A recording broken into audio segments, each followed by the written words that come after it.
Well, I don't know about you guys, but I have kind of a love-hate relationship with sheet goods, things like plywood and MDF.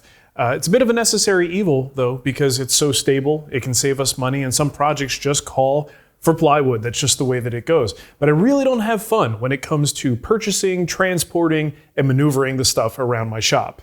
Making matters worse, of course, is the fact that this stuff gets a little bit more difficult as we get older. And as someone who has some back issues, you might too, whether it's a acute or a chronic back problem, you have to be aware of how this stuff can impact your back and avoid the maneuvers and the techniques that might cause you additional back trouble. So today, I'm going to share with you the methods that I use to pick up plywood, bring it to the shop, maneuver it around, and then cut it down, all with back safety in mind the entire time. And just to be clear, this is not medical advice. This is just what works for me. I would hope that you can apply some of this and find some tips and tricks that you could apply to your own situation. But if you have any sort of medical issues, this is certainly something you want to talk about with a doctor, a physical therapist, whoever, to make sure you're doing things in the safest way possible.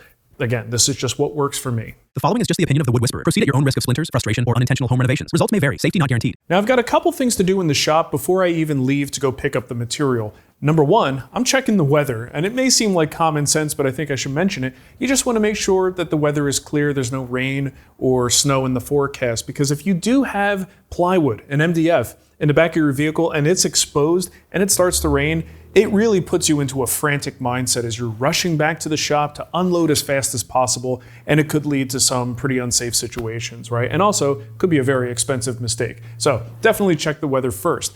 Then we should probably be looking at the shop space just to make sure that we have a clear path. If I've got a bunch of plywood to unload, the last thing I'm going to want to do is move all this crap out of the way so that I have a clear path to where I'm placing the plywood. So I will do a little bit of straightening up. I'm not worried about vacuuming. This is not about having a pristine shop. It's just having a clear pathway. Now, this may sound a little bit funny, especially if you're maybe under 40, but I think stretching is incredibly important, especially before we're about to load material, which involves a lot of twisting, bending, lifting, stretching. These are all things that can strain your back. So I will actually come into the office here, grab my little foam roller, and just do a bunch of exercises I learned from a physical therapist that tend to just kind of loosen me up and get ready for the work that I'm about to do. Better safe than sorry. All right, I feel all loose and limbered up. I got my gloves, got my road snack. Let's go get some material. Of course, you're going to need a safe means of transport. A pickup truck is my weapon of choice. And yeah, I know it's a short bed, but it's not the length of the bed, it's how you use it. Now let's see how well you handle it. Now, most lumber yards will help you load up, either by hand or using a forklift. Every location has their own system, so when in doubt, just ask. Here at St. Charles Hardwoods, they usually just give you a hand if it's only a couple of sheets. Oh, and if you're at a store like Home Depot, stop, turn around, head directly to the self-checkout, grab a Snickers, then leave. You've got far better options for your money at a real lumber dealer, assuming that you have one within driving distance. By the way, when I'm only doing 1 or 2 sheets, I'll put the tailgate up and let gravity help hold the sheets in the bed. Any more than that, and I like to lay them down flat and stack them and use a ratchet strap to kind of bend those panels down into the space between the tailgate and the bed, and that tends to hold them safely in place. In some cases, you might want to add additional straps to prevent the sheets from having any opportunity to slide out the back. Now, what you do from here really depends on your vehicle. It depends on your shop layout. I mean, if you've got a basement shop, you have obstacles to worry about. You might even consider doing some of your initial breakdown right here at the vehicle. Chop it up and take it down that way. It'd be much easier. In fact, some people even do that at the lumber yard. They bring a battery-powered saw and do the initial cuts there, which could be genius depending on your situation. But I've got 2 ways in general that I will unload, and it really depends on what I'm going to be doing next, where I'm doing the actual cutting. So let me show you the first one. If I'm cutting in a raised position on my big assembly table, I'll just use a small cart. It's pretty easy to slide the sheet onto the cart and then push it over to the table, assuming you have the floor space to maneuver this thing around. From there, I could slide the sheet onto my sacrificial foam boards and make my cuts. But the method I usually prefer involves cutting on the floor. The cart actually won't be much help here because once the sheet is on the cart, it's actually pretty dicey trying to get the sheet off and laid down flat on the ground. So instead, I'm just going to carry it, and this is actually easier than you might think. First, I'm going to throw a blanket, a rug, a rubber pad, something on the floor to protect the edge of the plywood and stop it from sliding around. Then I'll just basically pull the sheet out and let gravity do some of the work for me here, letting the sheet pivot and fall to the ground. From there, it doesn't take much strength to make the sheet perfectly vertical. Now from this position, assuming your arms are long enough, you can simply grip the sheet and lift. Of course, the gloves play a huge role here because if you don't have a good grip, this becomes a lot harder. I simply stand in front of the sheet, bend my legs slightly, grip the sheet, and then stand. This maneuver means that I'm taking all the panel's weight in my legs. My arms are fully extended and kind of just acting like hooks, and because the sheet is pressed against my chest, the load has become part of my center of gravity. At least with the kind of back issues I have, a load only becomes a liability if I'm bearing that load away from my body, causing the stress to transfer directly to my lower back. Now you do need to be mindful of where you're going since you obviously can't see all that well, but if you take your time, you can get where you need to go. Now once I'm in the desired location, I can set the sheet down and slowly lower it to the ground, again letting gravity do the work, and there's really no harm in just letting it go at the end. The plywood will be fine. From there, I could do my layout and get ready to make the cuts. Now every single time I show myself cutting sheet goods on the ground, I get at least a few people letting me know that I should be cutting on an elevated surface and that it will save my back. I have to respectfully disagree. I find it much easier, as goofy as it looks, it is much easier to maneuver around a 4x8 sheet of plywood, to cut down the center of a sheet of plywood. In this position, this is no strain whatsoever on my back. For me, personally, the knees might be a different story. If you have bad knees, well, you definitely want to be thinking about that. You may not be able to cut on the floor because it might be too hard to get back up. But using knee pads is a game changer. They're a little bit clunky, but if you're going to be doing a lot of these cuts, it's nice to have some cushion there on your knees.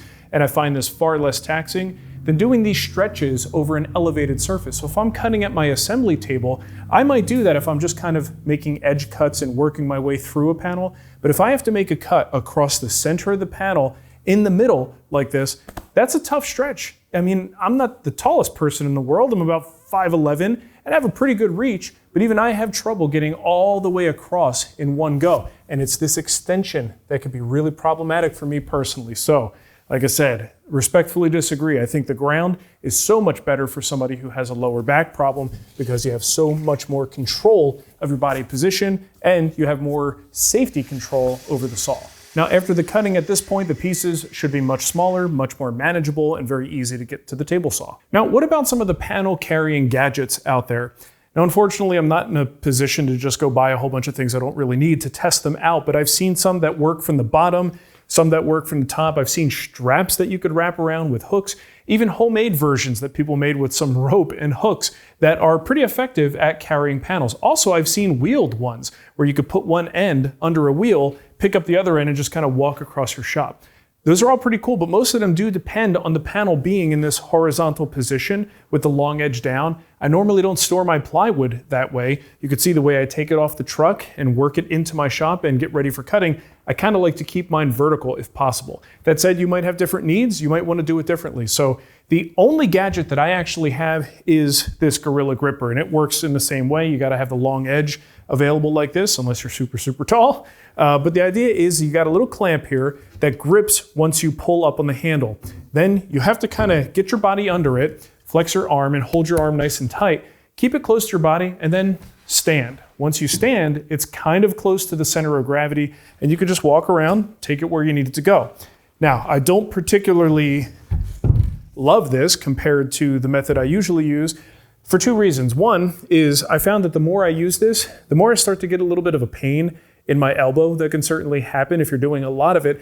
The other thing is when I talk about that sort of center of gravity, when I have the sheet held like this, it's perfectly balanced left to right, evenly balanced, and I have it pretty close to my center section, my torso.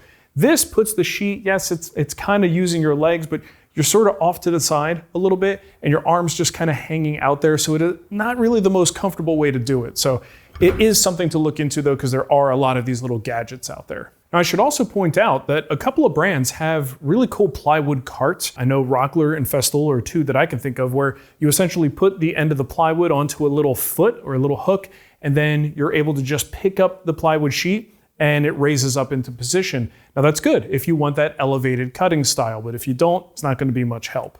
So you can see that my whole plywood management system here really relies upon the track saw for cutting those pieces down into manageable sizes and then bringing them to the table saw. Now, of course, a lot of people are going to want to just take that 4x8 sheet right to the table saw and start cutting it down. There is nothing wrong with that. If you can manage it and if you have experience with that, totally fine. For a lot of people, though, it's a little bit intimidating to put a 4x8 sheet onto a table saw by themselves. But if you do need to do that, I would probably recommend going with like the cart that I use, just the simple cart. Something as long as you have the floor space to keep it horizontal, bring it around this way, and ideally you get the height up high enough so you can just kind of slide it off the cart and onto the table saw. That could be pretty darn handy, but just depends on how you want to roll with this stuff. All right, so I truly hope this information was helpful. If you have a similar situation to me in terms of the shop, the tools I use, and maybe even the back trouble, you might find it really helpful. And I'd love to hear from you guys who manage other health concerns and safety concerns and how you manage things like unruly sheet goods in your shop. Let me know in the comments. All right, thanks for watching, everybody. See you next time. It caught on my zipper. Jeez. Stupid camera.